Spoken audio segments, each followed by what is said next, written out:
माझ्या वडिलांच्या सौंदर्याला भाळून तुम्ही इथपर्यंत मला वेळीच धरण्यासाठी आलात.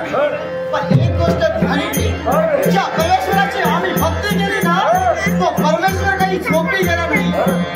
तो कोणत्या ना कोणत्या रूपात येऊन माझ्या मदतीला नक्कीच होईल. आणि या क्षणी वाचना ही तुझी कृती हाणून पाडल्याशिवाय मी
समाचार आहे. तुला जर इथून जायचं असेल, सुखाचा चित्रपट पाहायचा असेल, तुझ्या जीवनात संधी मागावी आणि गेली नसती. स्वतःच्या पराक्रमावर आजपर्यंत कित्येकाचा देश लढलेला लावला. मग तुला किती समय लागणार?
भविष्याच्या नात्याला मला तू प्रतिकार केला मग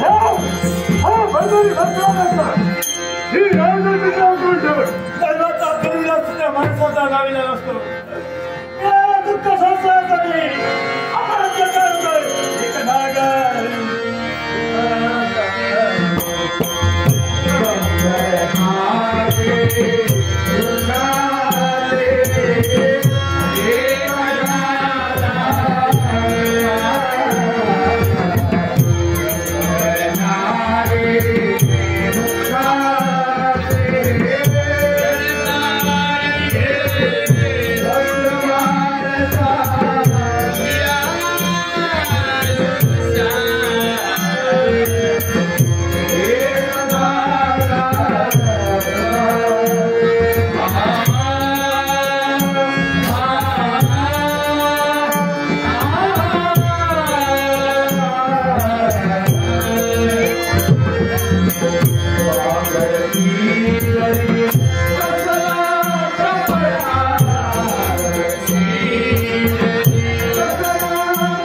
राजा माघारी जाणार पण ही राजा तुम्हाला माझ्यासाठी राज ही गजमुखीच्या कंदेला कुठेवर घेऊन गेली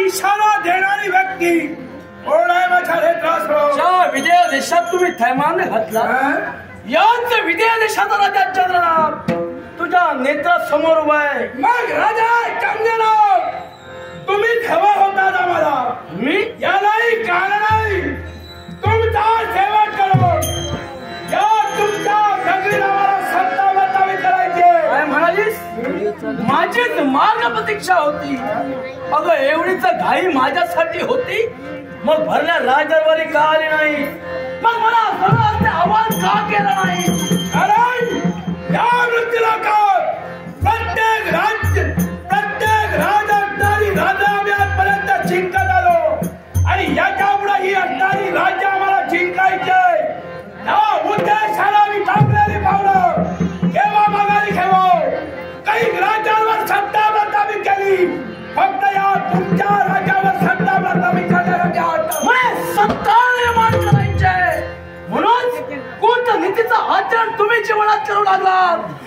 प्रजेला त्रस्त करू लागला, मग मानवाची हत्या अगदी तुम्ही करू लागला. काय असा अपराध माझ्या जनतेला तुमचा केला, म्हणून माझ्या जनतेला तुम्ही त्रस्त करू लागला. जीवनात मागून मिळाला असेल तर त्या हत्या करूनच आम्ही जीवनात आत्महत्या करू आणि स्वतःची सत्ता प्रस्थापित करण्यासाठी माझ्या देशासमोर गौरव येईल. हे असुर साम्राज्य करणारा केली गतकाळाला डोकावून पहा. तुमच्यातील एका दानवानं त्या स्वतःच्या अस्तित्वासाठी साक्षात देवेंद्राला हरविलं, अगदी राज्याचा गाजविलं. पण भविष्यात काय घडलं अखेर त्याला मुळात स्वतः रोखातच यावं लागलं. पण त्या माझ्या पूर्वजांनी आजपर्यंत केलं, त्या पूर्वजांच्या पश्चात तो इतिहास मला घडवायचा नाही. आजपर्यंत माझ्या पूर्वजांनी घडविलं, ते न घडविलं आग्रह वेगळं घडविलं. अरे याच्यापेक्षा तू वेगळं काय घडवशील? फक्त स्वतःच्या स्वार्थासाठी मत मानवाची हत्या करशील.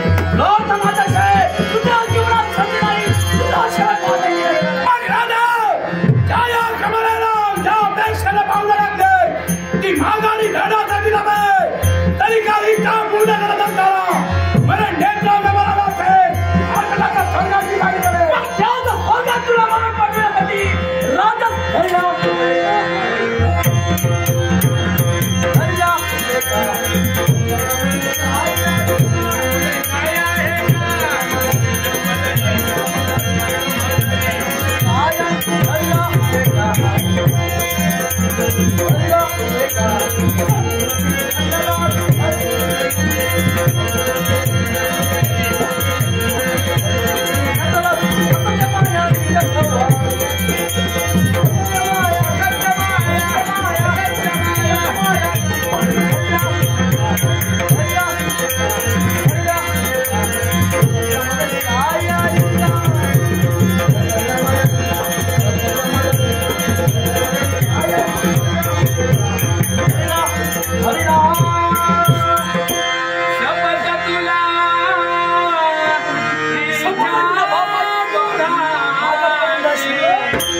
राजा म्हणून तू माझ्या मार्गात केवळ या विश्वात जनजीवन तू विस्कळीत केलंस. कमला राक्षिणी तुला काय वाटलं? तुला राजा चंद्रनामना नाही ओळखलं? अगं मायावी विद्येत प्रवीण असणारे असुर तुम्ही, त्यात मायावी विद्येत काही राजांना तुम्ही नेस्ताना भूत केलात, काही राजांच्या जीविताला प्रसंग घेतलात, काही राजांच्या आयुष्याची माती केलात आणि त्यात मायावितेत मला तू चक्कू पाहते. राजकर्त्या कोण करणार राजाजी? माझं नित्याचं कर्तव्य या मार्गाने जावं, मनातील इच्छाकांक्षा पूर्ण करावी. मी कोणी सामान्य नव्हे, ज्याचा ब्राह्मण घराला जन्म झाला, ज्याचं नागलोकी वास्तव्य, तो नाग सर्प म्हणतात तोच मी. नागराज, तू नाग सर्प खरंय, नागलोकी तुझं वास्तव्य. मग जा, तुझं माझं वैरत्य बना, तुझा माझं तेढही नाही, तुझा जातीवंत ब्राह्मण नाग तुझा मार्ग मी मोकळा केला. कारण माझा लक्षात नव्हे, माझा हेतूच नव्हे, माझा कारण आजपर्यंत ज्यांनी ब्राह्मणांचा अपमान केला, ज्यांनी ब्राह्मणाचा अपराध केला, त्यांना शासन घडलेलं आहे. आणि आज तुझा शेवटच्या कमला राक्षणीचा माझा द्वंद्वत चालू होतो आणि त्याच भरत संग्रामात अहिंद युद्ध धुमश्चक्रीत तू आलास. याचं पारण माझ्या मातीत होण्यापेक्षा तुझी चूक वेळ जाणून घे. तू माझा ज्यावेळी तुझा शेवट करेल त्यावेळी आम्हाला तू निघत नाही. यावेळी तू एक सांगतोय, तू पराक्रमाचा वर्णन करतोय, ज्या लोकांना हडपडती आहे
आता तुम्हाला देहाचे 3 तुकडे केले, त्याचप्रमाणे तुझ्या देहाचे 3 तुकडे होतील.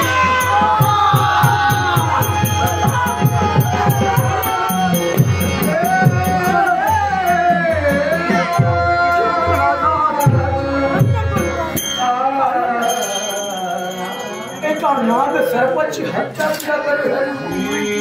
अरे नाग सर्प म्हणजे जातीवंत ब्राह्मण, ब्राह्मणाच्या मुखातील शब्द राजा. अरे ज्या प्रकारे माझे तू 3 तुकडे केलेस तसा तुला 3 तुकडे होतील. ब्रह्मशाह ब्रह्मवाणी सत्य आणि सत्य धोरणे म्हण राजा भावनातील ओळखस. ब्रह्मशाप सत्य होण्यापूर्वी ज्या कमला राक्षला सर्व थैमान मानले आहे, त्या कमला राक्षला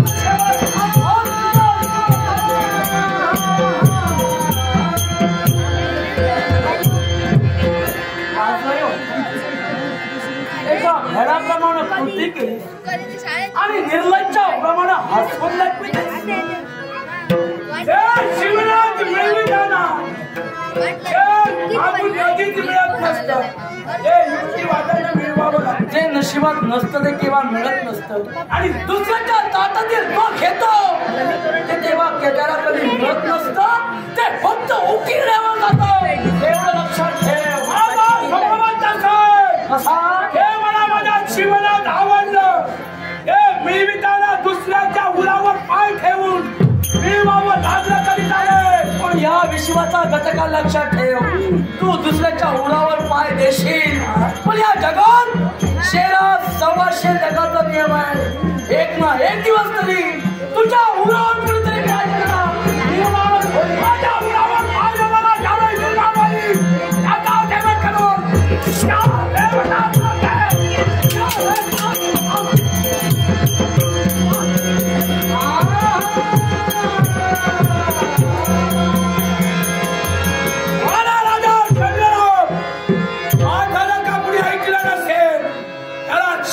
जिवंत ठेवणार नाही.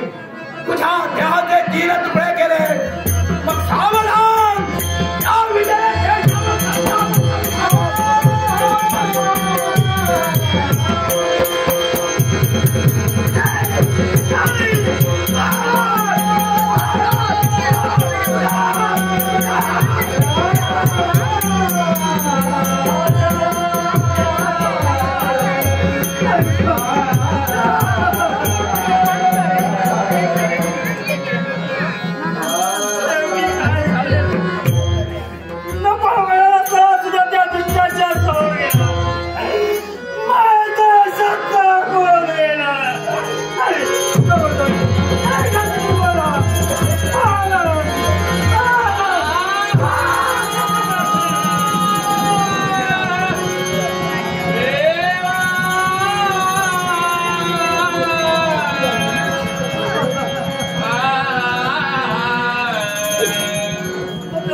माझ्या शब्दावर कोण विश्वास ठेवला नाही.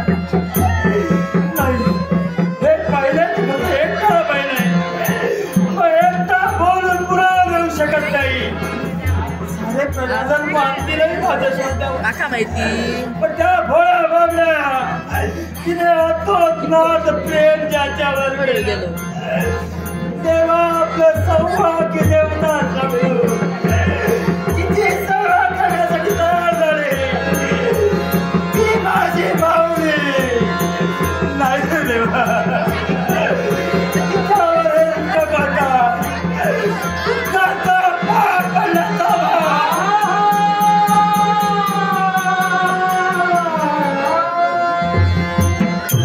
तिला पटण्यासाठी काहीतरी पुरावा नेला पाहिजे.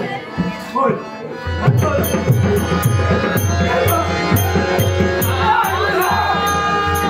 महाराजांची शेवटची आठवण. महाराज संपल्याची गोष्ट त्यांना समजण्यासाठी हे मुद्रिका घेऊन निघाल. फक्त मुद्रिकेवर विश्वास ठेवणार कुणाला देऊ शकण्यासारखी गोष्ट आहे. इतरांचा सोडा पण त्या माऊलीचा याच्यावर विश्वास बसणार नाही.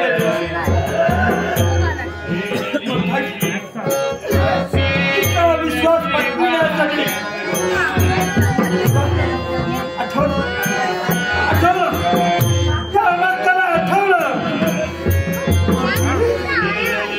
आपल्यापासून कधी बाजूला गेलेली गोष्ट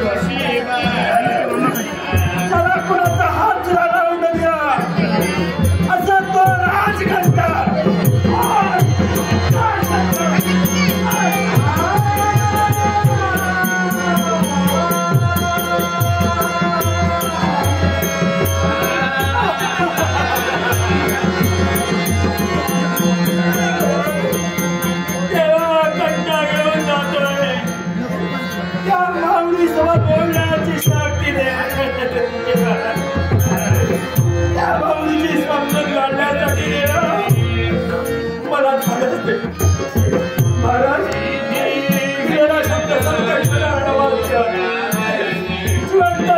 तुमच्या राष्ट्राला झालं आहे गेलो तर गेलो पण त्या दुष्टांना ठेवणार नाही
माझ्या प्रिय भक्तांनो अशा प्रकारे एकनिष्ठा ठेवा एकनिष्ठतेने भक्ती करा भक्ती मार्गाची कास धरा तुमच्या मनातील मनोकामना पूर्ण करण्यासाठी हा विघ्नहर्ता गणेश तत्पर आहे शुभम भवतु एके दिवशी माझ्या मातेच्या मनी एक विचार आला ज्याप्रमाणे शिवाचे शिरोमणी आहे त्याप्रमाणे आपला पण एखादा मानसपुत्र असावा या हेतूने देवी पार्वतीने मळीचं बालक तयार केलं आणि त्या बालकाला संजीवनी मंत्राचा योग करून जिवंत केलं त्याच्यावर थोडसा जबाबदारी दिला ती जबाबदारी म्हणजे दोररक्षक हे कार्य दिलं आणि माता म्हणाली हे बालका मी अंतर्गृहात स्नानासाठी जात आहे तेव्हा या द्वारावरती तू दोररक्षक हे कार्य पाहा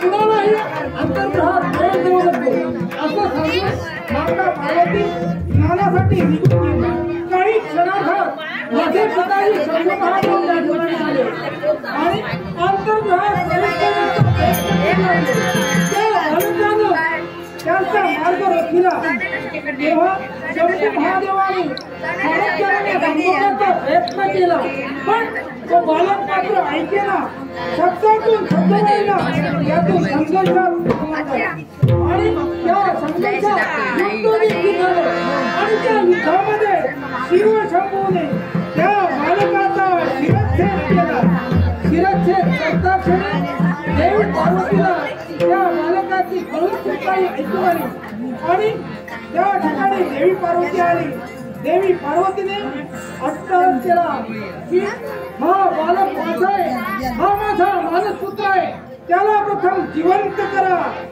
अशा प्रकारचा हट्ट केल्यानंतर शिव शंभूने तिच्या इच्छेसाठी अरण्याचा मार्ग पत्करला त्याच वेळी या विश्वावर संकट आणण्यासाठी गजासुर दैत्य हा तत्पर होता या गजासुरानं या विश्वावर संकट आणलं होतं सारं विश्व संकटात होतं या विश्वावर ते संकट ग्रस्त करण्यासाठी त्या गजासुराचा नाश शिव शंभूने केला आणि त्या गजाचा शिरच्छेद केला ते या बालकाला लावलं आणि या बालकाला गजाचं शिव लावल्या कारणाने या बालकाच्या देहाला नामविधान अशा प्रकारे म्हटलं गेलं.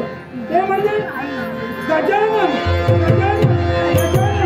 अशा प्रकारचं नामविधान संबोधिलं गेलं. साऱ्या देव देवतांनी माझ्यावरती श्रद्धा व्यक्त केली. त्या दिनापासून देवदेव देवतांच्या कृपेने मी सत्संगोपनाची विजावली कंठाची धारण करून साऱ्या भक्तांचं पालन करण्याचे मी कार्य करतो.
मनातील मनोकामना परिपूर्ण होतील अशा प्रकारचा आशीर्वाद या विघ्नहर्त्याचा तुला आहे. देवा तुमचा मंगलमय आशीर्वाद आमच्या मस्तकी लाभला. मनाच्या ठाई आत्मीय मनाचं समाधान झालं. डॉक्टर सिको प्रदीप कावळे नारायण देवा आजच्या दिनी तुमच्या चरणी नतमस्तक झालो. पण देवा मनाच्या ठाई एक खंतता आम्हाला भासली. होय म्हणतोय तुझा चेहरा विचित्र दिसतोय. मग सांग रे असं मी का म्हणालो माहितीये का भगवान? मला सांगा या विश्वाच्या ठाई तुम्हा देवतांचा मोठेपणा कोणी वाढविला? या विश्वाच्या ठाई आम्हा देवतांचा मोठेपणा वाढविला तो साऱ्या भक्ताने वाढविलाय. देवा म्हणजे देवादी भक्त आणि भक्तादी देव हे नातं आहे. हे नातं टिकून ठेवण्यासाठी युगोयुगे तुम्ही सारे देवता झटता. एवढंच नव्हे तर भक्त रक्षणाची बिजावलीची कंची माळा अर्पण तुम्ही करून घेतला. मग देवा या तुमच्या तत्वाला असं कलंक लावण्यासाठी कोण तत्व झालोय त्याचं नाव कथन कर. ऐका असं मी का म्हणालो? विदेव नगरीचा राजा चंद्रना आणि त्याची पत्नी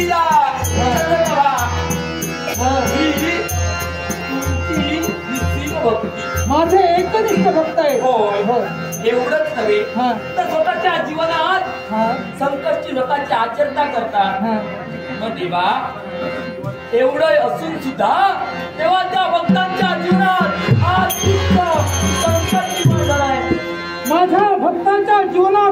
संकट निर्माण झालंय. मग सांग ब्रह्मतन असं संकट निर्माण करण्यासाठी कोण असा महागात तत्पर झालाय त्याने संकट आणलंय. ऐका पाता मुलाच्या ठाई ज्यांचं वास्तव्य दानवांची सम्राज्ञी कमला राक्षसी आणि तिची कन्या गजवती. व सांगा देवा काय करा. कमला राक्षसी आणि तिची कन्या गजमुखी आमच्या भक्तावरती संकट आणण्यासाठी तत्पर झालाय. मग त्या भक्ताच्या मुक्ततेसाठी